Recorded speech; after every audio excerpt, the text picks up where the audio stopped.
মধ্যপ্রাচ্যে চলমান যুদ্ধ পরিস্থিতির মধ্যে বিশ্ববাজারে জ্বালানি তেলের মূল্য বৃদ্ধি ও সরবরাহ বিঘ্ন ঘটার আশঙ্কায় কুড়িগ্রামের ফিলিং স্টেশনগুলোতে বেড়েছে গ্রাহকদের ভিড়। দীর্ঘ লাইনে দাঁড়িয়ে ঘন্টার পর ঘন্টা অপেক্ষা করছে তারা। এ বিষয়ে আরও জানাতে কুড়িগ্রাম থেকে সরাসরি যুক্ত হচ্ছেন সহকর্মী জাহিদুল ইসলাম জাহিদ।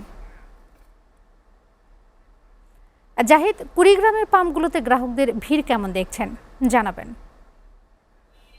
হ্যাঁ রোদেলা, আপনি যেমনটি বলছিলেন যে মধ্যপ্রাচ্যের যুদ্ধের ফলে কিন্তু একটি মানুষের মধ্যে আতঙ্কের সৃষ্টি হয়েছে। জ্বালানি তেলের সংকটের চিন্তা তারা করছেন এবং কুড়িগ্রামেও তার প্রভাব পড়েছে। এবং এই গত 2 দিন ধরে কিন্তু মানুষ দীর্ঘ লাইন নিয়ে দাঁড়িয়ে কিন্তু তাদের তেল সংগ্রহ করতেছিল।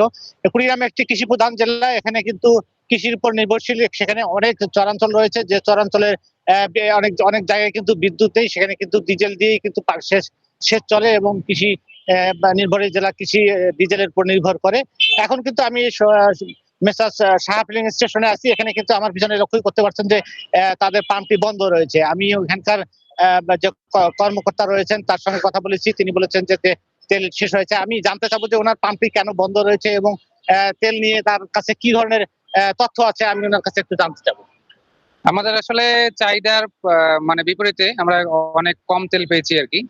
আর দেখা গেলো যে অনেকেই মানে তাড়াহুড়া করে তেল নিয়েছে আর কি। দেখা গেলো যে 50 টাকা তেল নেই, আমরা তাদেরকে চিনি, দেখা গেলো 50 টাকা তেল নেই, তারা দেখা গেলো যে এসে বলতেছে 1000 টাকা তেল দেওয়া লাগবে এবং পর্যাপ্ত পরিমাণে লাইন ছিল।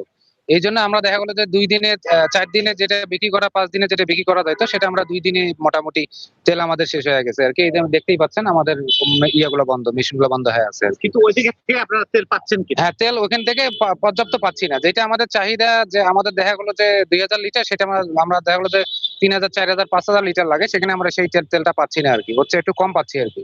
এটাও অনেক বড় বিষয় আর কি। ধন্যবাদ আপনাকে।